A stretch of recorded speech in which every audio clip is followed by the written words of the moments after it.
Bonjour, aujourd'hui j'ai la chance d'être avec Maxence, un TikToker, mais également un écrivain. Il a rédigé deux ouvrages. Merci d'être présent déjà. Merci à toi, c'est gentil. Merci. Depuis mes 12 ans, donc je continue à écrire de temps en temps de la poésie, des choses comme ça.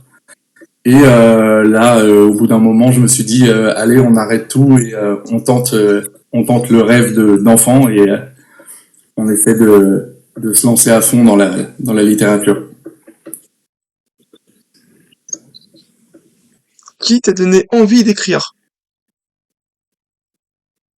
Je dirais en premier ma grand-mère. Et sinon, je lisais Mario Vargas Llosa et Frédéric Lenoir.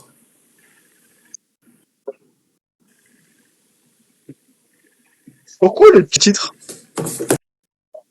Le titre de mon roman, alors le premier c'est Silhouette, celui-ci. Et le deuxième c'est Les Ombres. Voilà. Alors, j'aime beaucoup tout ce qui est nuances, j'aime beaucoup la métaphore des nuances de couleurs pour parler de choses un peu plus profondes, c'est-à-dire que ça soit l'anxiété, l'angoisse de la mort ou la dépression, les choses comme ça. Et j'aime beaucoup utiliser cette métaphore des nuances de couleurs, du sombre au clair. J'aime bien l'utiliser pour parler de tout ça. Je commence l'histoire, donc je commence à écrire et ça me vient vraiment en écrivant. Souvent, dès les premiers chapitres, je vais trouver le titre. De temps en temps, je l'ai même avant d'écrire. Donc, ça me vient comme ça souvent et tout découle après de ça. Fallu pour écrire vos livres. Pour Silhouette, j'ai mis 2 mois en comptant la relecture et la réécriture. Et j'ai mis un peu plus de temps pour le deuxième, c'était un peu plus compliqué à écrire. J'ai mis 2 mois et demi. 2 mois et demi. C'est des petits livres, ils font 110 et 115 pages. Donc, correction, je dirais 1 mois pour les deux à peu près. Ouais. Ah oui, assez rapide, hein, effectivement. Ouais, mais après, comme j'ai dit, vu que je me suis lancé totalement dedans, j'écris vraiment jour et nuit, c'est pour ça. C'est plus rapide. En général, vous écrivez? Ça a été, je me lève, 8h, 9h, je suis en train d'écrire, jusqu'à midi, 13h, et ensuite je réécrivais aussi on va dire 14h à 19h. Et là, en ce moment, elle s'est un peu décalée, parce que je me suis rendu compte que j'étais beaucoup plus inspiré le soir. Donc, elle est passée, je vais plus commencer vers 19h et terminer vers 4h du matin. Estimez-vous que vos écrits sont influencés par les éléments sociopolitiques? Oui, clairement. D'ailleurs, le premier est sur fond de dystopie. Et oui, je suis fortement influencé par tout ce qui se passe et tout ce qu'on peut voir dans les médias ou même juste dans le monde. Ouais. Avez-vous un exemple? Par exemple, sur le thème de l'écologie, j'en parle justement dans le livre. Principalement, le thème de l'écologie, dans le sens où on voit qu'il y a énormément de mesures, mais que ça avance pas forcément. Bah, ça, par exemple, j'ai essayé de le retranscrire comme j'ai pu dans le livre. Vos livres, est-ce que sont disponibles aussi en format numérique? Oui, bien sûr. Les deux sont disponibles en e-book. Donc, par contre, le deuxième, à partir de ce soir, minuit. Donc oui, ils sont disponibles sur Amazon en numérique et également en papier. Selon vous, les avantages de publier en format numérique? C'est la facilité de partage, je trouve. C'est très très très simple dans le sens où on n'a pas la livraison, on n'a pas à se demander où est-ce qu'on va l'acheter. C'est directement en téléchargement sur Internet. Enfin, je trouve ça beaucoup plus facile pour la consommation de la littérature. C'est beaucoup plus simple, donc oui, clairement, c'est quand même très utile, que ce soit pour les auteurs ou pour les lecteurs d'ailleurs. Y a-t-il un inconvénient? Moi, je suis trop attaché au papier, donc je dirais que oui, l'inconvénient c'est on n'a plus l'odeur du papier, on n'a plus la chose physique entre les mains, donc ça serait ça l'inconvénient quand même. Auto-édition ou vous êtes en maison d'édition? En auto-édition, j'ai même pas envoyé mon manuscrit parce que j'ai préféré commencer tout seul, découvrir un peu le métier, toutes les facettes, toutes les palettes du métier avant de tenter quoi que ce soit. Je voulais voir si c'était fait pour moi, si ça allait me plaire. Et je pense que dans le futur, il y aura des chances que je sois publié dans une maison d'édition. Mais pour le moment, je commence, je fais mon petit bout de chemin en auto-édition. Du coup, le prochain livre sera en maison d'édition alors. Je sais pas. Peut-être qu'il y a des discussions en cours. C'est une maison que vous voulez. Oui. Ouais, j'en ai quand même repéré deux. Il y en a il y en a des sympathiques. Il y en a clairement à éviter, ça c'est sûr. Mais j'en ai repéré deux, mais je peux pas dire pour le moment.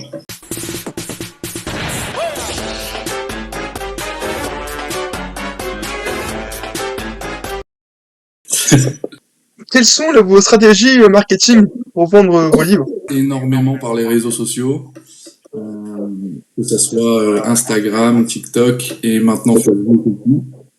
Euh, donc ça va être des contenus sponsorisés ou alors même des partenariats avec certains booktokers du coup, avec des influenceurs dans le milieu de la littérature. Sinon, en physique, j'en ai beaucoup fait aussi dans ma région. J'ai démarché des librairies, j'ai pu faire des salons et des dédicaces. Donc, ça passe un peu par tout ça. J'ai fait un peu des deux, physique et en ligne.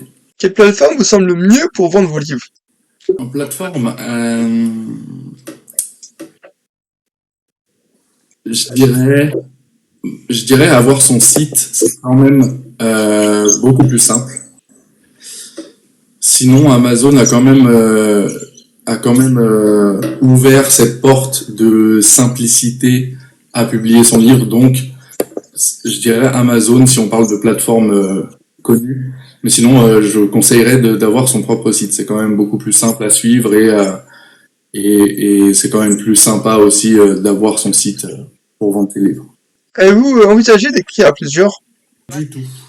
Pas du tout.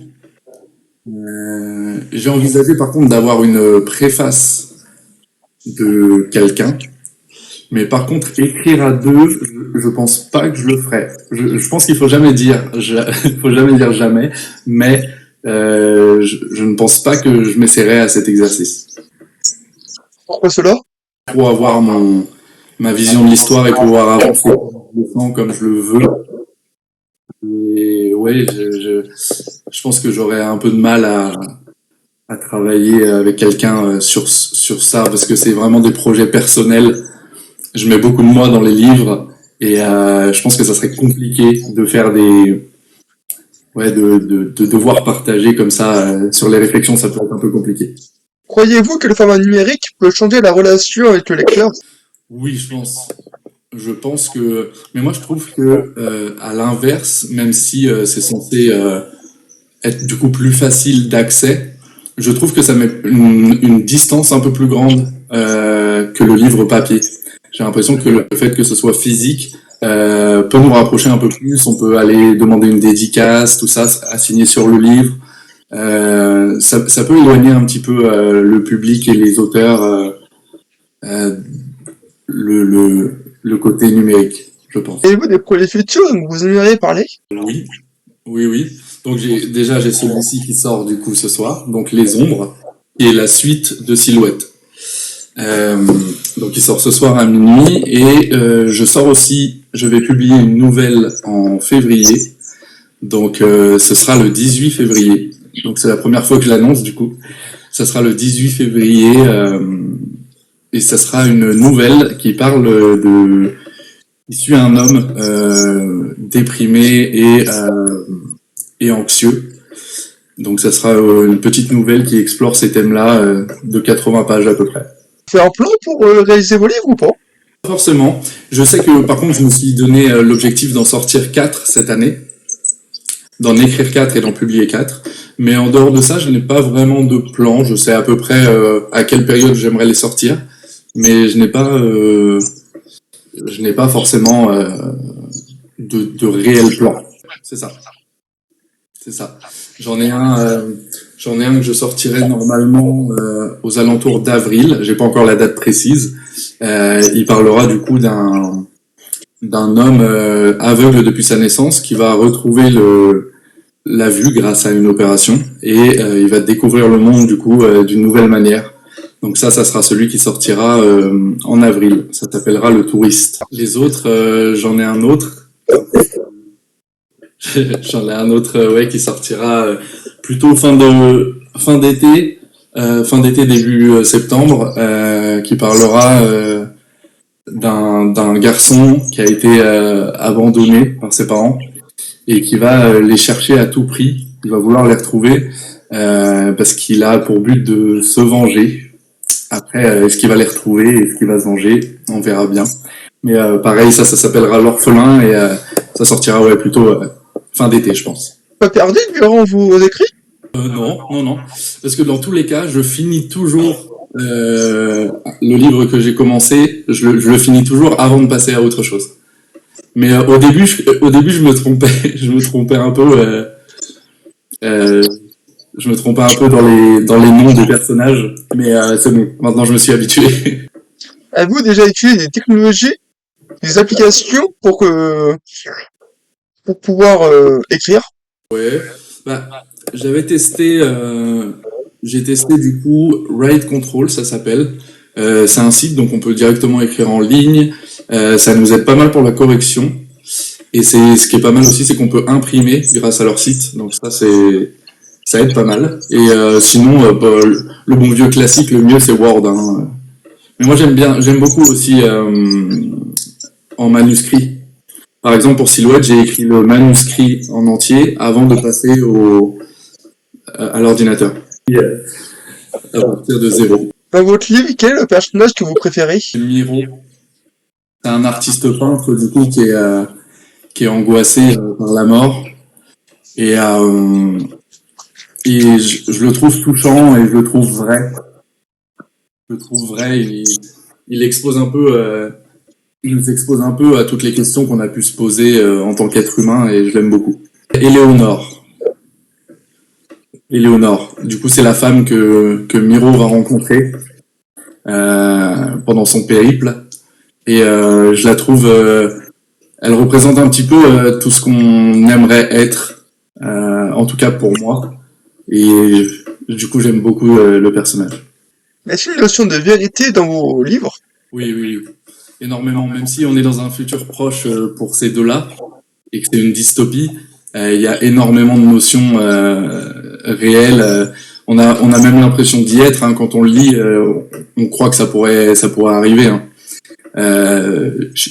On est obligé, enfin, en tout cas pour moi, je suis obligé de m'inspirer un peu de la vie et de tout ce qui se passe pour écrire mes romans. Donc, ouais, il y a beaucoup de réalisme quand même dedans. Comment choisissez-vous vos personnages? Je m'inspire de gens que je connais, je m'inspire aussi de moi, hein, de ma vie forcément. J'essaie de pas trop en mettre, j'essaie de pas trop mettre de moi dedans, mais des fois c'est difficile. Mais ouais, c'est souvent inspiré par des gens que j'ai croisés ou que j'ai connus, ou des fois c'est juste de moi. Êtes-vous conscient des tendances littéraires actuelles? Oui. Et d'ailleurs, mes livres sont pas du tout dans cette tendance. Mais ça me tient à cœur d'écrire ce que j'ai envie d'écrire et de pas forcément suivre cela. Je me dis qu'au moins j'apporte quelque chose de nouveau, c'est bien. Mais oui, j'en suis conscient. Ils ne sont pas bien vendus, ça vous dérange pas de... Je vais rester fidèle à moi-même et fidèle à mon art, on va dire, à mon œuvre. Je préfère vraiment faire quelque chose que j'aime et duquel je serais fier. Quelle est votre particularité? Mon style est plutôt poétique, donc ça pourrait être une grande particularité. Et aussi, je suis quand même assez, comment je pourrais dire ça, émotif. Et donc du coup, Pour ce qui est des émotions, je sais à peu près, même je sais bien les transcrire, les retranscrire, pardon. Avez-vous une routine matinale? Ça fait pas très longtemps, mais là ça fait déjà quelques mois. Et je suis content parce que je la tiens. Donc je me lève et ça va être classique. Hein, on passe aux toilettes, la douche, on se lave les dents. Et puis ensuite, là, je me mets je fais une séance de méditation. Ensuite, je prends le café et ensuite, je me mets à écrire. À quelle heure levez-vous en général? Il y a quelques mois, je vous aurais répondu 8 heures ou 9 heures. Et en ce moment, c'est plutôt aux alentours de midi. La difficulté, c'est pas forcément sur l'écriture, c'est tout ce qui va autour, c'est-à-dire la législation autour des droits d'auteur, ces choses-là, savoir comment se faire publier, toutes ces choses-là. C'est ce qu'il y a de plus compliqué, je dirais, en tout cas pour moi. Après, si dans l'écriture, il y a quand même le fait de devoir se retrancher un peu, enfin aller dans ces retranchements un peu, explorer en profondeur nos émotions, et ça c'est la chose qui peut être un petit peu compliquée. Mais sinon, ouais, je dirais plutôt tout ce qui est au niveau de l'administratif autour du livre. Vous avez appris à réaliser cet ouvrage? Beaucoup de choses. Déjà que j'étais capable de ça. On ne sait pas forcément ça. Ensuite, ça m'a appris quand même pas mal de choses sur moi. C'est-à-dire que forcément, vu que c'est un perspectif, bah, on va fouiller un peu le bazar qu'il y a à l'intérieur. Donc, on a apporté beaucoup de choses et un peu plus de paix qu'avant déjà. Donc ça fait du bien. Quelles sont vos compétences? On pourrait dire presque tout dans ce milieu-là, dans le sens où du coup c'est moi qui m'occupe de tous les pans de l'écriture jusqu'à la publication. Donc en passant par les couvertures, c'est moi aussi qui m'en occupe. Donc je dirais un petit peu de tout. J'aime bien toucher à tout de toute façon. Donc. Avez-vous un mentor? Un mentor non, pas forcément. Dans la lecture, j'ai ma tante qui m'a donné vraiment ce goût de la littérature et des mots. Mais un mentor en écriture, je sais que je m'inspire quand même pas mal de... Enfin, je m'inspire pas volontairement du coup, mais j'imagine que je m'inspire un peu de Mario Vargas Llosa, parce que j'en lis beaucoup et que c'est mon écrivain préféré. Mais je n'ai pas de réel mentor. Je joue énormément là-dessus dans mes histoires pour pouvoir faire comprendre des choses sans forcément les dire directement. Donc oui, j'aime beaucoup le fait d'utiliser d'autres images et d'autres mots pour mettre le doigt justement sur certains mots. Utilisez-vous des métaphores? Oui. Pouvez-vous nous en citer une? Dans la dans la dystopie, le premier du coup dans Silhouette, le monde dans lequel il est, en fait, le gouvernement régule les décès. Et en fait, il régule les décès en envoyant des lettres aux gens du coup qui sont choisis pour décéder à ce moment-là, 2 semaines avant leur décès. Et par exemple, cette lettre en réalité, elle représente l'anxiété et l'angoisse de la mort. Elle représente simplement la mort, mais j'ai utilisé cette métaphore de la lettre pour mettre le doigt là-dessus, quoi. Dire le mot plagiat pour vous. En plus, avec l'actualité qu'il y a eu ces dernières années autour de ça, c'est vrai que c'est intéressant. Pour moi, je pense que des fois, la ligne est fine entre s'inspirer et plagier. Mais c'est vrai que des fois, j'ai du mal avec ça. Déjà, je ne cautionne pas du tout le plagiat, dans le sens où j'aime de mon côté que toutes les œuvres soient originales et ont vraiment leur originalité. Donc moi, mon avis là-dessus, à part le fait que c'est un peu bête pour l'art, sachant que quand on se met à faire ça, c'est quand même pour pour donner de nous-mêmes au monde, donner de nous-mêmes aux gens, faire réfléchir, faire réagir. C'est un peu bête de copier quelque chose, sachant que le but premier, c'est quand même ça. Donc, mais ça arrive. Comment fait-on pour différencier une œuvre plagiée? Ça se voit quand même rapidement. À partir du moment où on voit que il y a énormément de choses, enfin, à partir du moment où on voit beaucoup de similitudes entre deux œuvres, ou alors que ce soit d'ailleurs sur le fond ou sur la forme, hein, mais de toute façon, on va le voir. Souvent, on va le voir quand même assez rapidement que la deuxième a moins d'âme. Souvent, ça va être ça la grosse différence. Bien sûr, bien sûr. C'est peut-être naïf, mais moi, je pense qu'elle a un très grand rôle, comme toute forme d'art d'ailleurs. Ça a toujours eu pour but de faire réagir, faire réfléchir. Pour moi, c'est très important pour faire avancer beaucoup de sujets de société, oui. Pensez-vous que la littérature peut-elle changer le monde? Ça, c'est être naturel si on veut que ça soit, si on veut que ça soit juste et bien utilisé. Pour moi, il faut que ce soit naturel. S'il y a de la diversité, forcément, ça va se ressentir directement. Mais c'est très important pour les représentations, surtout pour les gens que la société pourrait considérer de différents. Je trouve que c'est très important qu'il y ait des représentations de tout parcours, de toute couleur, de toute religion. C'est important pour moi pour qu'on avance ensemble. Comment abordez-vous la question de diversité? Quelle est la profondeur de l'exploration psychologique de vos personnages? Très profond.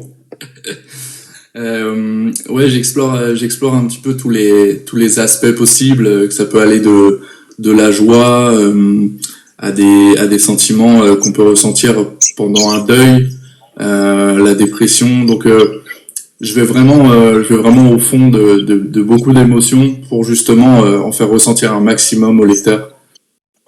Vos œuvres abordent-ils des thèmes qui vous mettent mal à l'aise? Ça arrive, ça arrive. Là, justement, en ce moment, je suis en train d'écrire quelque chose où ça parle un petit peu de tout ce qui est agression. Je sais pas si sur TikTok on peut le dire, mais je pense qu'on va comprendre d'agression ou de V.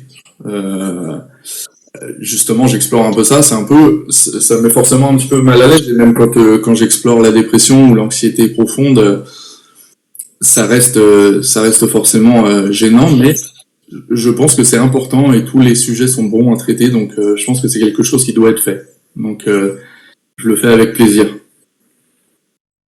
Comment faites-vous vos recherches?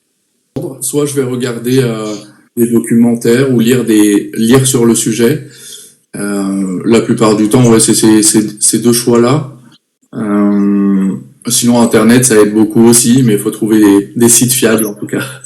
Comment gérez-vous le blocage? Pas l'avoir ressenti encore. Après 4-5 livres, là, j'ai pas encore ressenti ça.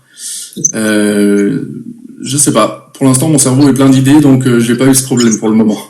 Quelle est votre vision sur l'évolution de la littérature dans les prochaines décennies? Je me demande si on va se tourner de plus en plus vers, j'allais dire pas du superficiel, mais du divertissement. Ou si justement on va plutôt plonger un peu plus dans tout ce qui est engagé et essayer de faire avancer la société. J'ai un avis mitigé, je saurais pas vraiment dire. J'aime à croire qu'on va pencher plus pour la deuxième option et essayer de faire avancer les choses. J'ai l'impression qu'elle commence un petit peu à de temps en temps être un peu plus crue, à être à aborder plutôt des sujets qui n'étaient pas forcément abordés avant ou alors en surface. Donc j'aime à croire que ça va avancer dans ce sens-là. Y a-t-il des sujets que vous aimeriez explorer?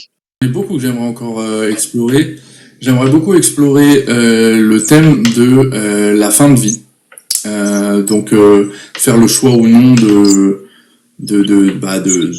d'en finir. Sinon, après toute forme d'injustice, toute forme de discrimination, ça m'attire beaucoup. J'aime beaucoup explorer ces sujets-là, en plus de du coup tout ce qui est un peu problème pas problèmes mentaux, mais maladies mentales du type dépression ou les troubles de l'anxiété, les choses comme ça. J'aime beaucoup explorer tout ça. Écoutez-vous de la musique? Oui. Et même souvent quand j'écris, j'en écoute pas mal aussi. Mais ça peut aller un peu de tout. Des fois c'est de la musique calme, des fois ça va être un album de rap ou de R&B, ça va dépendre. Mais ouais, j'écoute beaucoup de musique, que ça soit en dehors de l'écriture ou même pendant l'écriture. Faites-vous pour maintenir une motivation? La motivation, elle vient avec mes idées. Donc à partir du moment où j'ai des idées, je suis motivé. c'est vraiment, c'est vraiment aussi simple que ça. J'aime tellement écrire que ça vient un peu naturellement. Donc tant que j'ai la facilité d'écrire, je pense que la motivation sera là. Êtes-vous conscient des intelligences artificielles? Par exemple, je l'utilise pas. Après, qu'est-ce que j'en pense ouais, j'aimerais bien que ce soit pas utilisé déjà pour l'impact écologique que ça a, et aussi pour. En fait, je veux dire, le propre de l'homme, c'est quand même de ce qui nous distingue de plein d'autres espèces, c'est notre manière de réfléchir, de penser aux choses. Vraiment le verbe penser.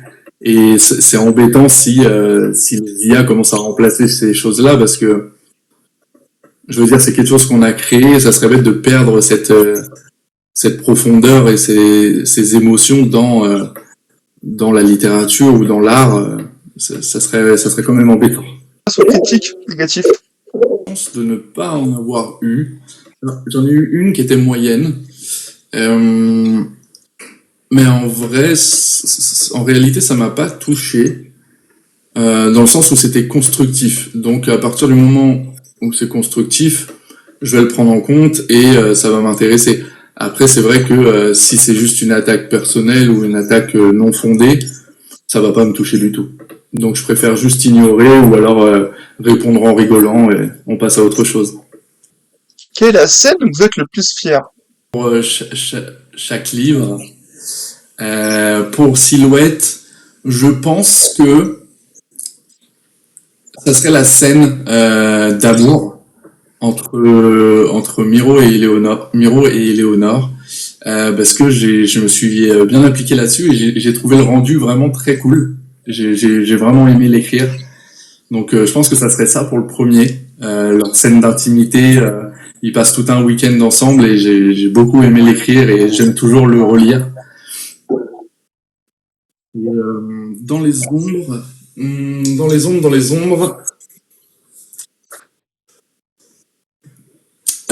je dirais c'est une scène où il est en train de dessiner. Donc il est à Venise, c'est Miro toujours, il est en train de dessiner. Et il y a une vieille dame qui vient lui parler. Et bah bien sûr, je veux pas ça pour le moment. Mais j'ai beaucoup aimé l'écrire, pareil. Et même en le lisant moi-même, c'est moi qui ai écrit. Comment abordez-vous corriger? Je passe pas du tout par quelqu'un pour faire corriger. Je le fais avec du coup mon ami et moi. Et mais c'est très utile. Mais comme je me suis lancé il y a pas longtemps, j'avais pas de budget à allouer à ça pour le moment. Mais en attendant, on se débrouille. Pour l'instant, on m'a pas relevé trop de fautes, enfin même pas de fautes, donc pour l'instant tout va bien. Utilisez-vous une application de correction d'orthographe? Du coup, j'utilise, comme je disais, vu que j'écrivais sur Write Control, ils ont du coup un outil qui détecte les fautes. Donc je l'utilisais pas mal. Il détecte pas tout malheureusement, mais je l'utilisais beaucoup pour pouvoir savoir où sont mes fautes. Et même sur Word d'ailleurs, je l'utilise aussi.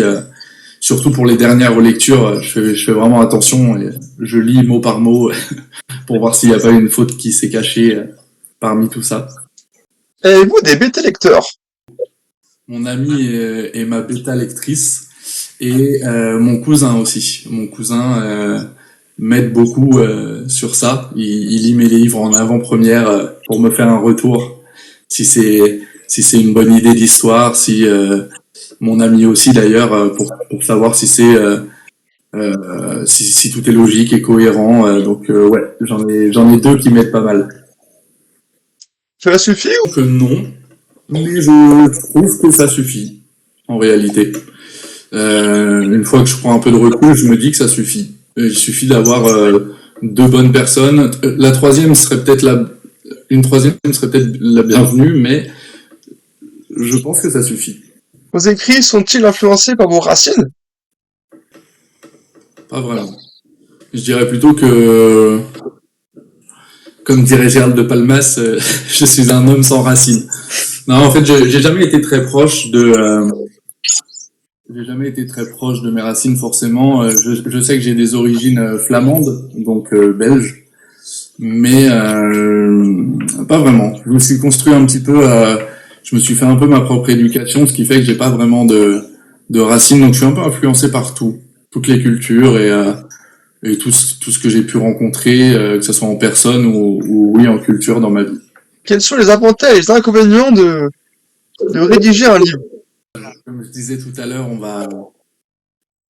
on va plonger dans nos ressentis, dans ce qu'on ressent, dans vraiment nos émotions. Donc, ce qui est bien comme travail d'introspection, ça nous fait grandir, je trouve. Ce qui est, on va dire, le mauvais côté de tout ça, c'est qu'on plonge dans nos émotions et que, du coup, forcément, des fois, ça peut être un peu compliqué. Donc, c'est le pour, mais c'est aussi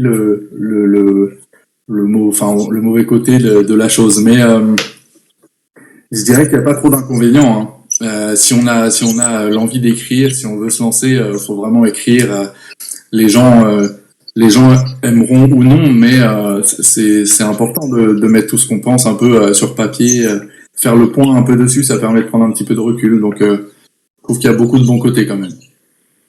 Comment faites-vous pour écrire le mot fin? Le mot fin, j'écris pas ce mot. Le mot fin. Je termine toujours par une phrase ou un dialogue, mais je ne mets jamais fin. Je vais quand même faire la présentation du premier, du coup, Silhouette. Du coup, c'est l'histoire de Miro. Donc, comme je disais, c'est un artiste peintre qui est très angoissé par la mort. Et en fait, il vit dans un monde, c'est dans un futur proche, et il vit dans un monde où le gouvernement régule les décès. Donc en fait, ils envoient des lettres aux citoyens 2 semaines avant qu'ils décèdent pour les en avertir. Et ils doivent se rendre dans un bâtiment prévu à cet effet. Et lui, il va vouloir faire des recherches et essayer de comprendre pourquoi personne ne remet en cause cette chose-là, comment ça a pu se mettre en place. Et donc, dans sa quête, au final, il va rencontrer Éléonore, qui est du coup une sage-femme qui va lui ouvrir les yeux et lui montrer un peu la beauté et la complexité du monde et de la vie. Et c'est jusqu'à un moment, il va falloir faire face à la réalité de leur monde. Et je peux pas en dire plus, mais vous en saurez plus dans le livre. Donc c'est de la dystopie. C'est sur fond de dystopie. Il y a de la romance, il y a de l'introspection, un peu de philosophie et du feel good. En réalité, même si ça paraît pas, il y a du feel good. Pas en dire, mais c'est vraiment la suite. C'est vraiment la suite de Silhouette. Donc on continue à suivre les aventures de Miro dans ce monde. Ouais, je peux pas trop en dire. Mais il sort ce soir, donc il sort le 29 à minuit 1, le 29 janvier 2025. Comment fait-on pour acheter vos livres? Sur mon site, qui est du coup dans mes biographies TikTok, Instagram et Facebook. Et sinon, à part mon site, vous l'avez aussi sur Amazon, donc en cherchant Silhouette Maxence Joès, vous trouvez facilement. Il est disponible. Du coup, il y a aussi une version reliée, donc celle-ci. Reliée de... Ouais, très jolie, hein. J'ai pu mettre les étoiles, elles ont continué partout, j'étais content. Donc ouais, j'ai aussi une version reliée et ça c'est disponible sur Amazon et sur mon site. Pourquoi vous avez fait 2 versions? J'adore le format poche, donc les faire un tout petit peu plus grand que le poche quand même pour que ça ressemble à un brochet. Et bon, donc pour avoir le côté vraiment classique, et je voulais un bel objet, donc pour les bibliothèques, donc j'ai voulu le faire en relié comme ça, avec une autre couverture, pour que ça change un petit peu. Ouais, je me dis autant tenter des nouvelles choses. Faites-vous des fois des salons littéraires? Oui, oui. J'en fais, d'ailleurs j'en ai là pour l'instant, samedi j'ai une dédicace, donc au Leclerc de ma ville. Et sinon j'ai un salon, je crois que c'est un salon du livre et il est en octobre si je dis pas de bêtises.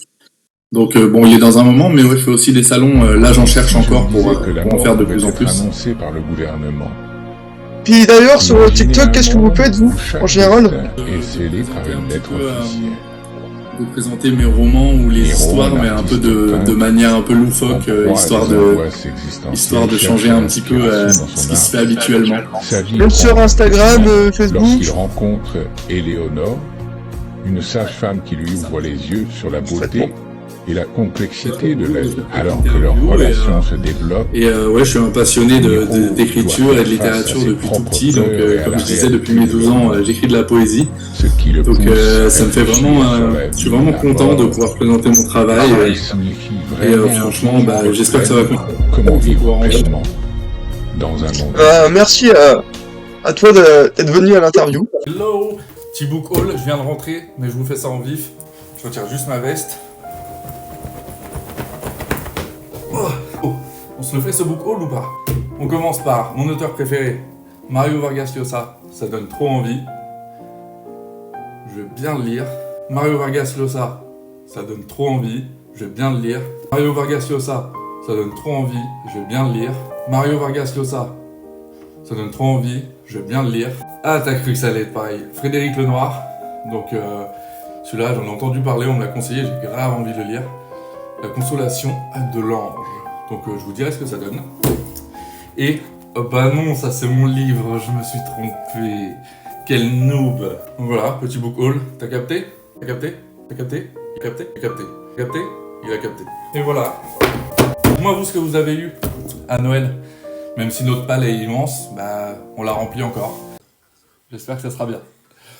Alors, la journée débutait comme les précédentes, avec les premiers rayons du soleil caressant les toiles qui jonchaient le sol de l'atelier. Miro, assis à son chevalet, fixait intensément son œuvre, l'une de celles encore en cours. Son regard était empli d'une angoisse profonde, d'une peur irraisonnée qui le consumait de l'intérieur depuis longtemps. La radio diffusait l'information importante du jour. L'espérance de vie à la naissance, dans le monde, avait atteint 112 ans. Cette nouvelle ne le rassurait pas vraiment, car cette donnée ne prenait pas en compte les morts dues au système de décès.